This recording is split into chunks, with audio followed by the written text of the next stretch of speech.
Saudi ജയിലിൽ മോചനം കാത്തിരിക്കുന്ന റഹീമിന് വീട് വെച്ച് നൽകും. ലുലു ഗ്രൂപ്പാണ് വീട് നിർമ്മിച്ച് നൽകുക. നിലവിലെ തറവാട് വീട് നിൽക്കുന്നിടത്ത് പുതിയ വീട് നിർമ്മിക്കാനാണ് തീരുമാനം. രഞ്ജിത്ത് വിവരങ്ങളുമായി. രഞ്ജിത്ത്, ഇപ്പോൾ ലുലു ഗ്രൂപ്പ് എന്താണ് ഇപ്പോൾ വാഗ്ദാനം നൽകിയിരിക്കുന്നത്?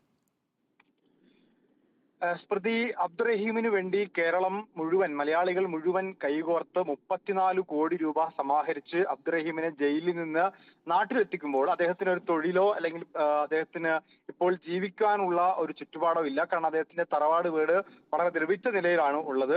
അപ്പോൾ 34 കോടി രൂപ വലിയൊരു തുകയാണെങ്കിൽ കൂടി അത് അദ്ദേഹത്തിന്റെ ജീവന് നൽകി കഴിഞ്ഞു. ഇനി അദ്ദേഹത്തിന് ഒരു ജീവിതം നൽകുക എന്നുള്ളതാണ്.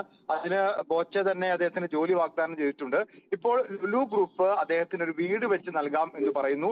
ഇപ്പോൾ ലുലു ഗ്രൂപ്പിന്റെ ചെയർമാൻ യൂസഫ് അലി ലണ്ടനിലാണുള്ളത്. ലണ്ടനിൽ നിന്ന് യൂസഫ് അലി സൗദി ഗ്രൂപ്പിന്റെ ലുലു ഗ്രൂപ്പിന്റെ സൗദി ഡയറക്ടറെ വിളിച്ച് അറിയിച്ച കാര്യമാണ്. അദ്ദേഹം ഈ അബ്ദുറഹീമിന് വീട് വെച്ച് നൽകാം എന്ന് അറിയിച്ചിട്ടുണ്ട്. അദ്ദേഹം തന്നെ അബ്ദുറഹീം ജയിൽ മോചിതനായ ശേഷം അബ്ദുറഹീമിനെ വന്ന് കാണും എന്നും പറയുന്നു. ഏതായാലും അബ്ദുറഹീമിന് വീട് ഒരുങ്ങുന്നു എന്നുള്ള ഒരു പുതിയ വാർത്ത, നല്ല വാർത്ത കൂടി വരികയാണ്. കാരണം അബ്ദുറഹീമിന്റെ ഉമ്മ ആ പഴയ വീട്ടിൽ, തറവാട്ട് വീട്ടിലാണ് കാത്തിരിക്കുന്നത്.